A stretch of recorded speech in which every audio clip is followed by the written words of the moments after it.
Welcome to the latest episode of the B-Movie Club. I'm your host, Kevin. This week we're discussing the 1976 horror classic, Carrie, starring Sissy Spacek, John Travolta. It's an all-star cast. There's PJ Souls. For those of you joining us for the first time, each week in the B-Movie Club we discuss certain guilty pleasures, forgotten classics, movies that have been forgotten and perhaps with good reason. You can go ahead and like our page on Facebook, Original B Movie Club. You can also subscribe to our page on YouTube. It's Kevin D. Just click the subscribe button. It's absolutely free. And it'll let you know every time I post a new video. And if you're following Facebook, you get all the latest updates on what's going on with the B Movie Club. Also, you can tweet me directly at KD9575 on Twitter. So thank you for joining us, and don't forget to spread the word. Carrie. In this movie, Carrie White, played by Sissy Spacek, is your basic kind of nerdy girl in high school. She's a senior in high school.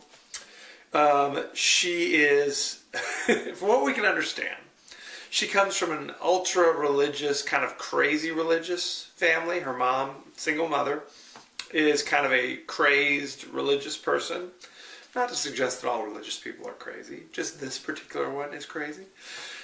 She goes door to door, essentially harassing her neighbors about Jesus, things like that. Not that all people who do that are crazy, but this one particular one is.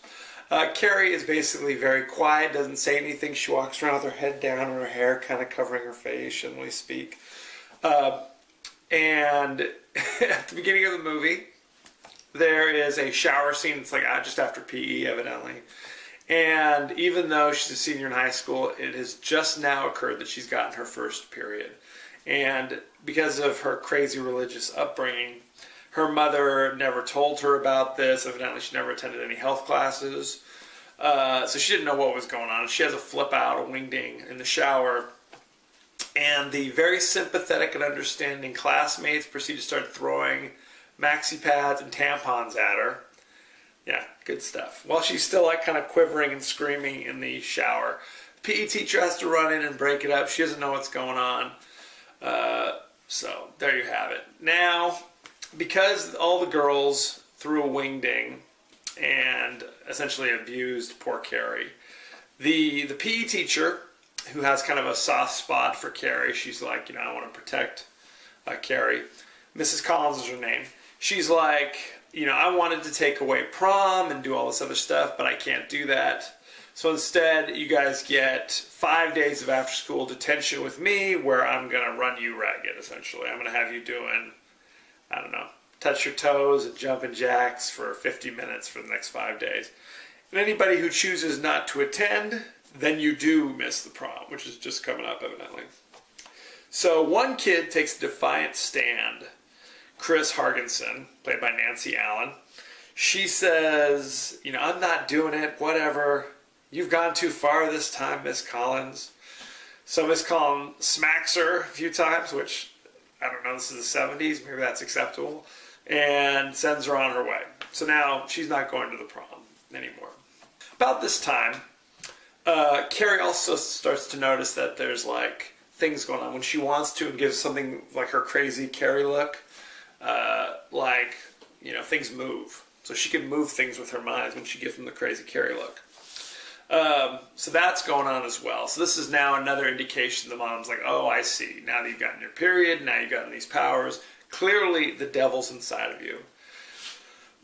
So after punishment, one of the girls who was tormenting poor Carrie, Sue, played by Amy Irving, she starts to feel bad. And she's like, okay, well, to make up for it, I'm going to have my football player, poet, boyfriend type, played by William Catt.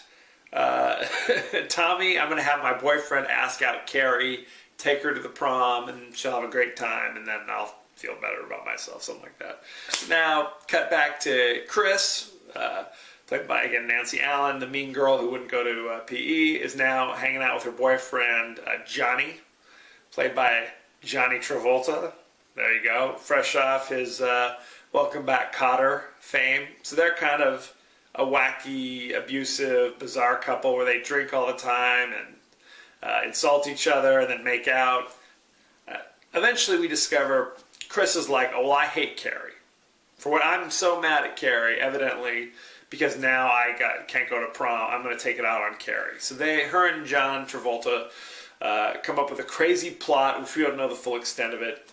It has to do with breaking into kind of a slaughterhouse and killing a pig and getting his blood and putting it in a bucket above the stage for the prom.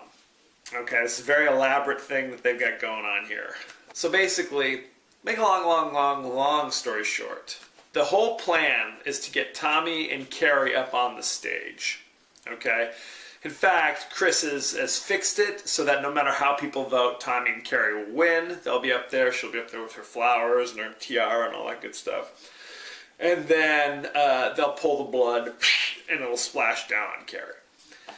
Sounds like a barrel of laughs, doesn't it? Let's pour a bucket of real pig blood all over this girl who is essentially a mute at school. Doesn't do anything to anybody, but I'm just mad at life, I guess. So this is my big plan. I'm going to do this in front of the entire school, including the administration. Good plan.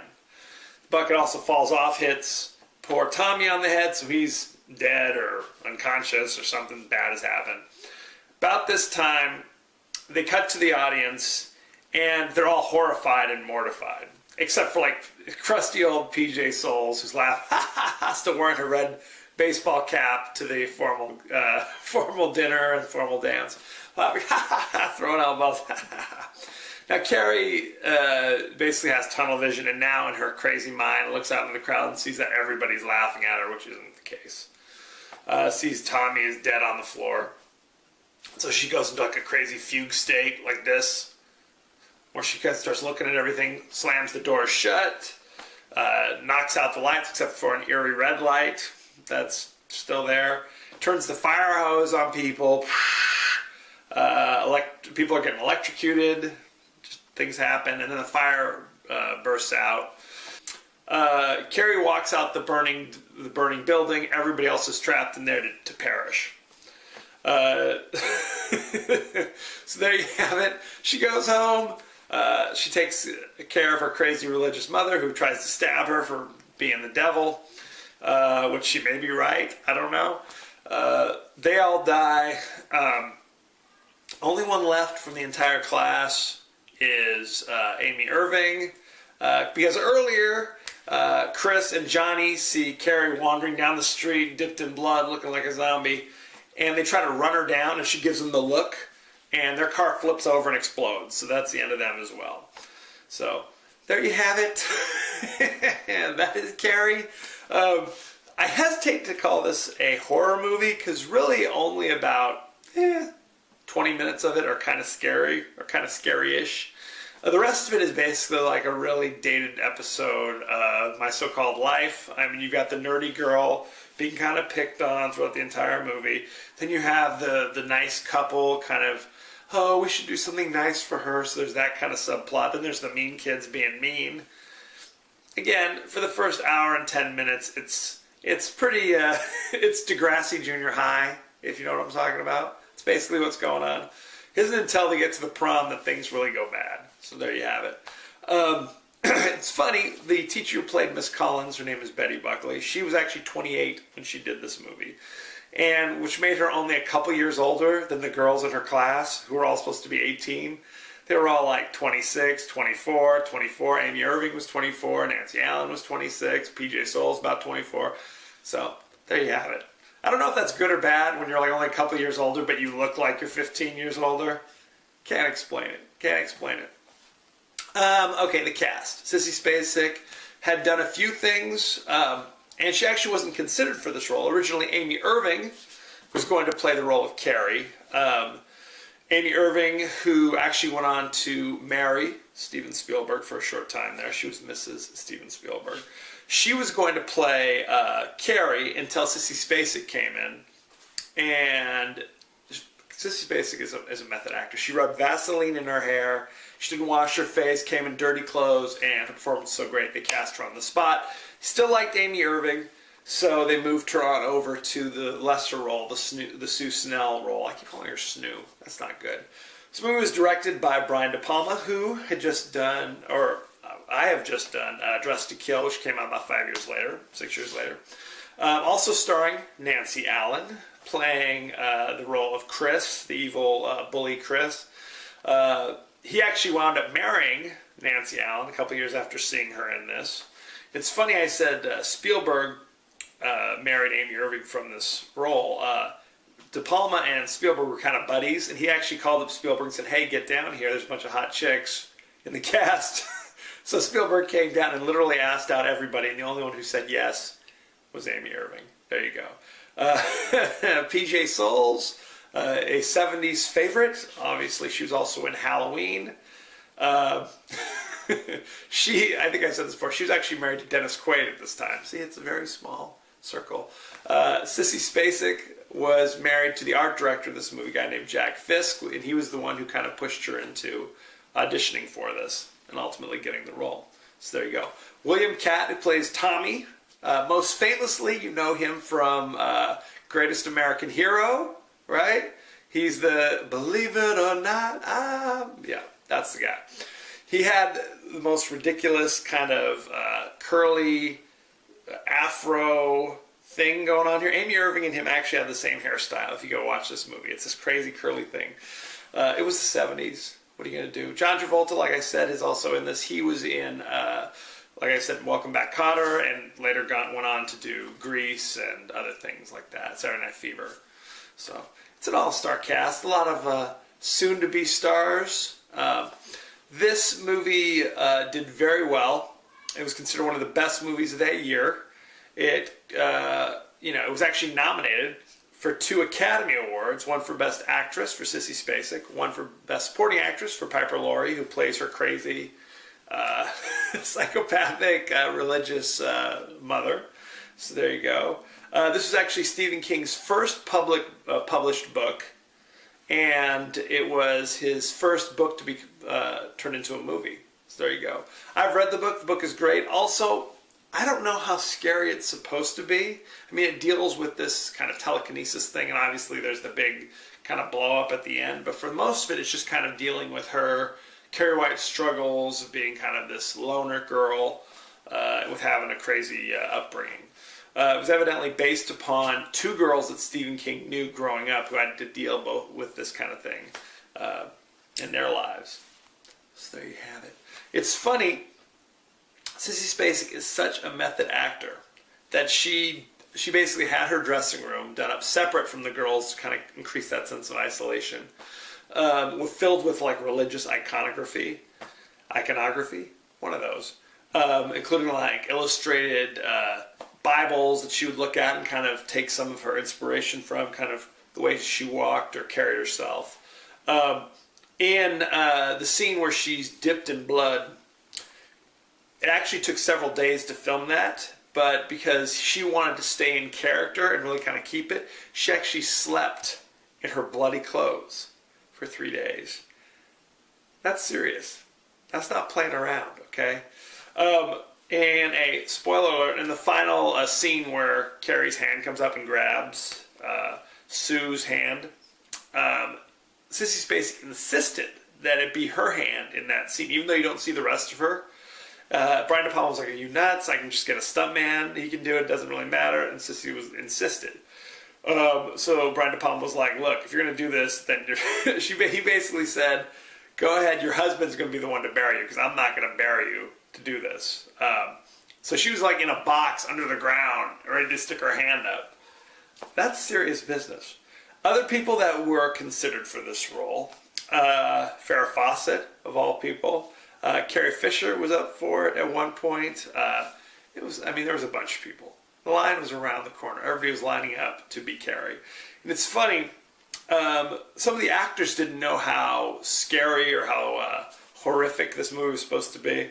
Piper Laurie thought it was supposed to be a satire of horror movies, like it was supposed to be a comedy making fun of horror movies, because her role as the religious mother was so over the top, so ridiculous. She thought there was no way anybody would look at this and take it seriously.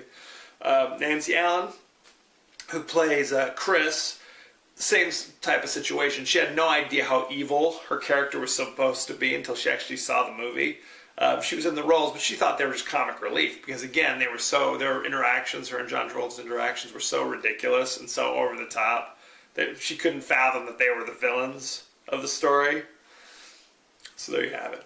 Good times had by all. This is Carrie, okay?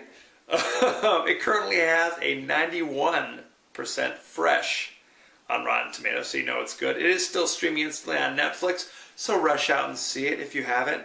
Like I said, it is a horror movie, but it's really not that scary, and I'm not sure it's supposed to be. It's much more of kind of like, oh, it's kind of a sad thing. Oh, that's sad. You know what I mean? So there's that. One thing I'll warn you about this movie is, even though it's kind of, like I said, it's not very sad, or it's very sad, it's not really that scary, is the crazy amount of nudity in the opening sequence of this movie. I popped this movie on my iPad and I'm watching it, and it's like literally 5 minutes is like the opening credits are rolling. People like showering and close-ups of like Sissy Spacek showering, and I'm just like, what is good? First of all, it's Sissy Spacek, you know what I'm saying? We're not looking at Kate Upton here, first of all. No offense, Sissy, wherever you are. But my wife is looking over my shoulder going, what the hell what are you watching? I'm not visiting one of those sites, honey. Not this time. So just beware. Don't sit down with the family over dinner and say, let's watch Carrie. That's probably the scariest part of the movie, if you want to know the truth. So anyway, there's that. Next week, I'm going to go back to the action genre. We're going to hit the low-budget action comedy classic, The Toxic Avenger. You know it, don't you? It is still streaming instantly on Netflix, so rush out, check it out, let me know what you think. Send any questions, comments, favorite scenes, or favorite quotes. You can either reach me at our page on Facebook, Original B Movie Club. Give us a thumbs up. Reach us on our page on YouTube. Please subscribe. It's totally free. And you can tweet me directly at Twitter at KD9575. As you know, I end every episode with a totally out of context quote. And here it is. They could see your dirty pillows. That was suggested to me by Tara and others. It's classic. Whenever you can make references to dirty pillows, you just got to. You got to. So there you have it. Thank you for joining us. Next week, The Toxic Avenger. Be well.